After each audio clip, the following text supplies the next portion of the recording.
भाग्य विधाता पंजाब सिंध गुजरात मराठा द्राविड उत्कल बंगा विंध्य हिमाचल यमुना गंगा उच्चल जलधि तरंगा तव शुभ नामे जागे तव शुभ आशीष मांगे गाहे तव जय गाथा जन गण मंगलदायक जय हे भारत भाग्य विधाता जय हे जय हे जय हे जय जय जय जय हे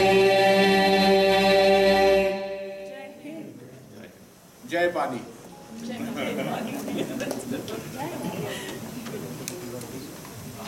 Thank you all, and we'll just put a 1.5 minute video of the works done so far by us. And when we say please support our projects, you should also know what are the projects we are supporting. No, it's just, yeah, it's visible.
Thank you so much. That's almost 5 years of work, and we plan to do a lot more. And with corporate support, with UK embassy support, with institutions and schools and colleges support, I think we can take it very big and support several initiatives. This is the first edition of the Hyderabad Run, and we will be doing it every year to support initiatives across the city. Thank you all for being here. We'd like to give a small gift to our dignitaries who have actually taken time to be here with us, showing their support.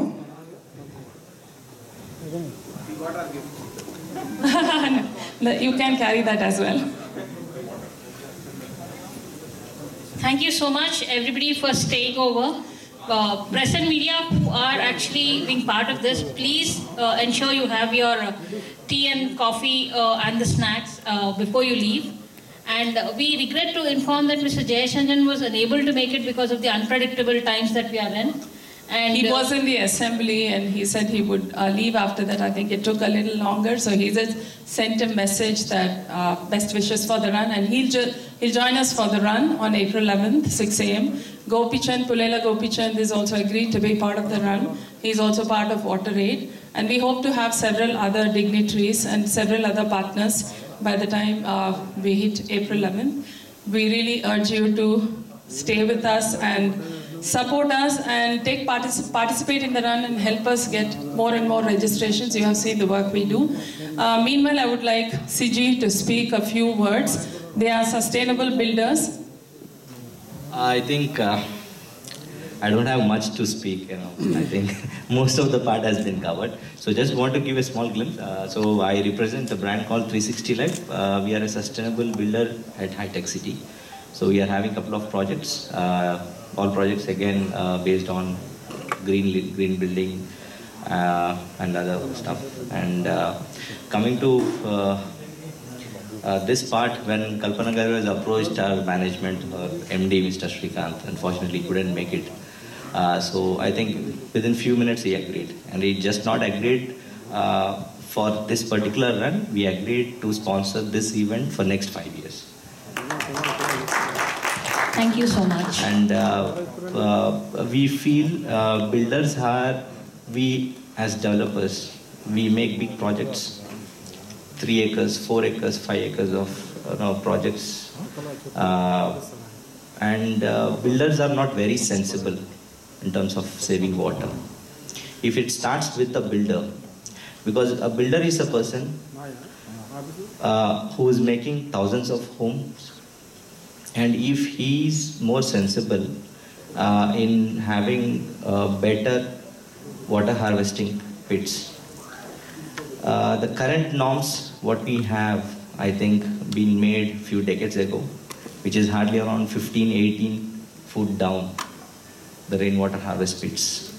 We at our projects, we do up to 700 feet.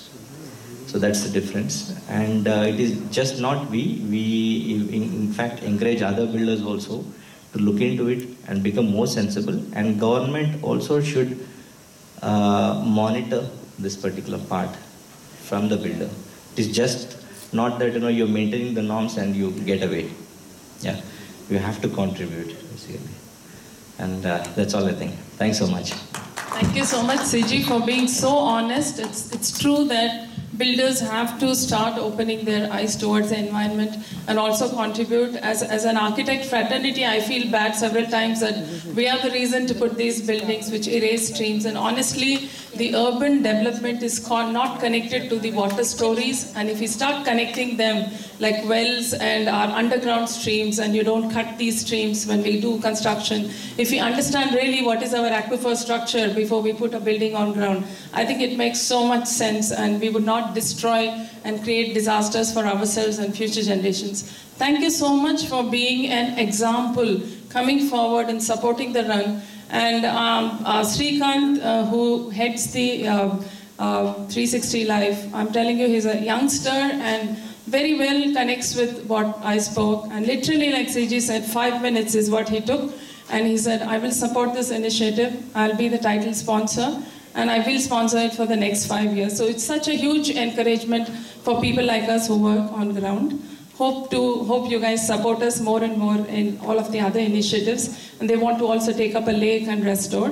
So kudos and thank you. And thank you all for being here, so patiently listening to this. Like all of you know now that this is not just a run. There's a lot more to this run.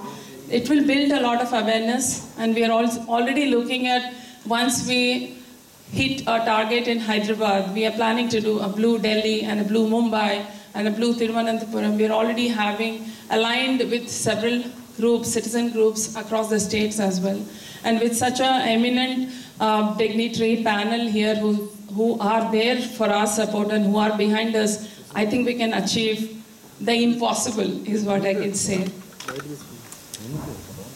Thank you, Kalpana. Now, any questions from our media friends?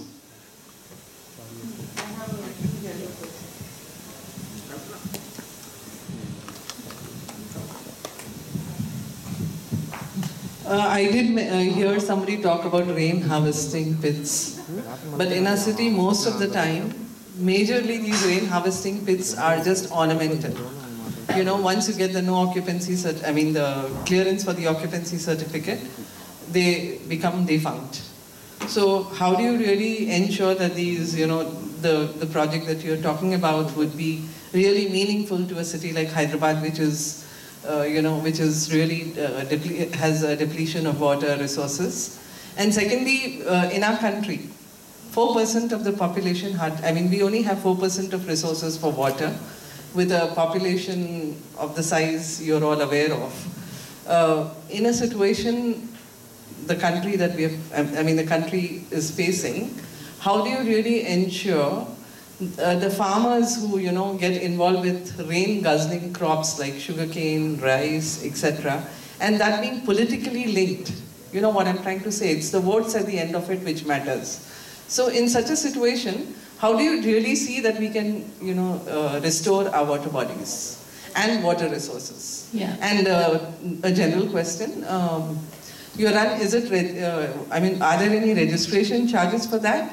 If so, what is the registration charges? And secondly, are you planning to restore the other step wells also in the city, or would it be confined to Gachibowli? No, like I said, thank you for all your questions. I think they are very, very relevant questions. How are we going to do rainwater harvesting? Most of them go defunct year after year. That is your first question. Of course, what you said is true. 85% of our rainwater harvesting pits in the city today do not work simply because they're not being maintained. So we are bringing innovation in rainwater harvesting. We are the first ones to bring modular rainwater harvesting, which does not need maintenance. It's a no sand, no gravel method, and all you need to do is maintain a small descent chamber, which is one person can handle it, even if it is a 2 lakh liter storage for rainwater or recharge pit. We can even insert the recharge bore wells as part of these modular systems. And we want to get these modular non-maintenance systems to communities, to government schools where there's not many people are there to take care of it. We give them, there's nothing to do. In 25 years, you can just fit it and forget it kind of systems. So bringing innovation, because we've always done rainwater harvesting, the same methods for years and years to come. So bringing innovation is one thing. And we've also, as a design studio, developed several modules where at the end of the run, by the way, all of them are going to get a digital rainwater harvesting booklet, which is going to help them before the season. What are the different methods that you can do and how you can implement it, who you can outreach, and all the FAQs answered in that. And when it comes to rural areas, yes, there are a lot of issues. We are actually working with some villages in the peri-urban areas of Hyderabad.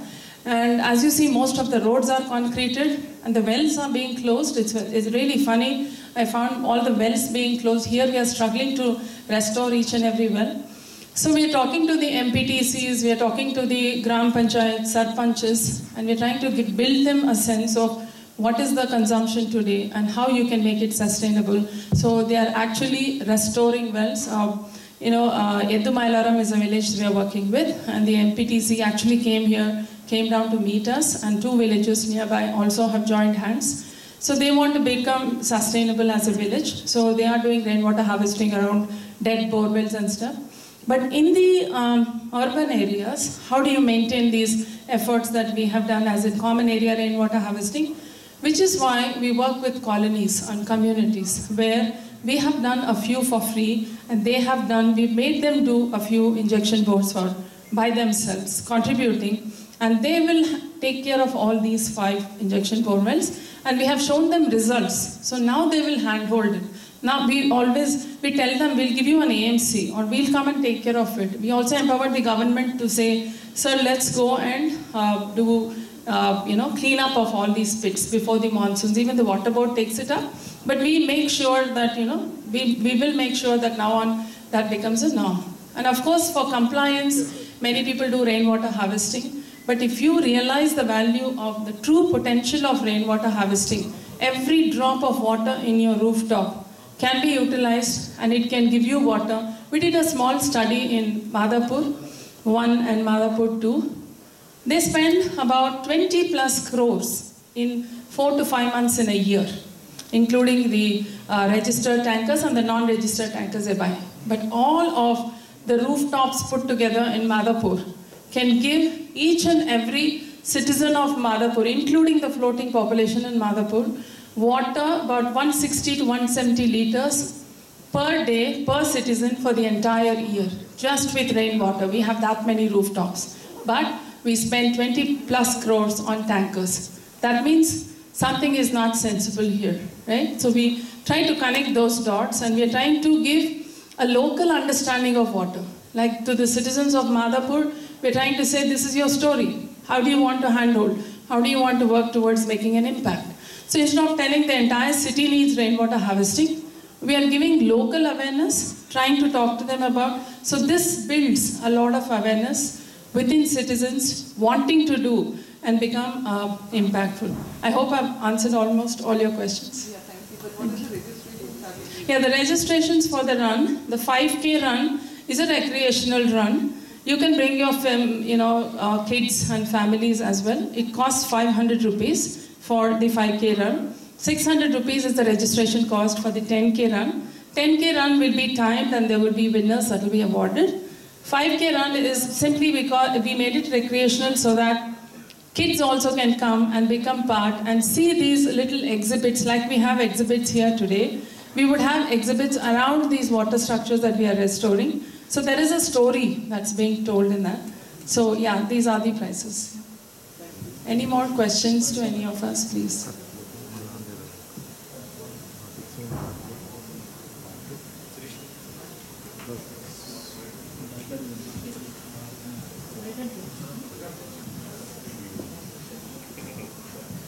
Also to all the media, I would want to tell you that we are trying to make this run plastic minimal or